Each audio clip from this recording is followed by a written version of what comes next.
Bonjour à toutes et à tous, on se retrouve aujourd'hui sur Sport Prestige pour le premier essai du printemps. Alors c'est vrai, on parle des beaux jours, on parle d'Audi, donc on aurait très bien pu se pencher sur la nouvelle S5 Cabriolet. Eh bien non, en fait, on a préféré s'occuper du cas de la S5 Coupé. Pourquoi? Eh bien tout simplement parce que c'est la dernière de la gamme à conserver le fameux V8 4 litres 2 à injection directe.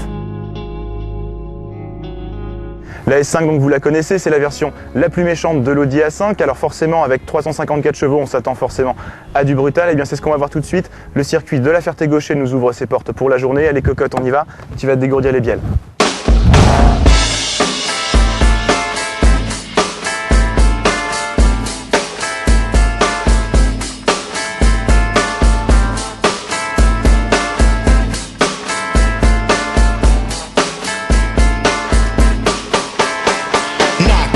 Si aujourd'hui le downsizing prend de plus en plus ses marques dans le haut de gamme, il reste encore des représentantes de l'ancienne école. L'Audi S5 reprend le V8 4 litres 2 déjà connu sur les A6, A8 et R8, qui transfigure le coupé un peu trop sage et en fait une GT particulièrement efficace. Les critiques n'étaient pas forcément sympathiques au moment de sa sortie, trop aseptisé, manque de puissance par rapport aux concurrentes et notamment BMW M3. On essaiera de faire abstraction des reproches et de se concentrer sur l'essentiel, son cœur de 354 chevaux. Installé dans les semi-baquets à l'excellent maintien, nul besoin de s'attarder trop longtemps sur l'environnement intérieur de la S5, identique à la 5 conventionnelle. Seuls indices sur son pédigré, on notera une sellerie et une instrumentation spécifique, ainsi qu'un volant et des seuils de porte siglés S. Contact à présent le V8 s'ébroue dans un grognement feutré, noble, assez proche finalement d'un big block américain, en plus civilisé bien évidemment.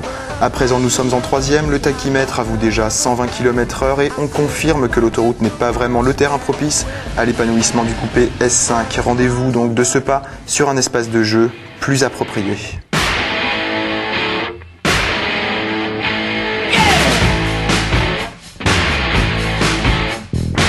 Parfaitement éduqués en temps normal, les 8 cylindres ne vont pas tarder à se changer en canon de Navarone. Expressif à souhait, jusqu'à 5000 tours, les montées en régime sont impressionnantes, mais sans une once de pression. On en craindrait presque un caractère trop linéaire jusqu'au rupteur. Pas si vite pourtant, la zone rouge est encore à 2000 tours. Là, on dispose encore d'une marge de progression, la poussée s'accentue, on s'enfonce un peu plus dans les sièges et l'heure du verdict arrive. 5 secondes 7 pour le 0 à 100. C'est plus qu'une M3, mais suffisant pour faire de la S5 une GT redoutable sans perdre en polyvalence. La polyvalence, justement, ce sera son atout majeur. La S5 impressionne par sa facilité et sa rigueur, et il faudra vraiment le vouloir pour prendre sa motricité en défaut.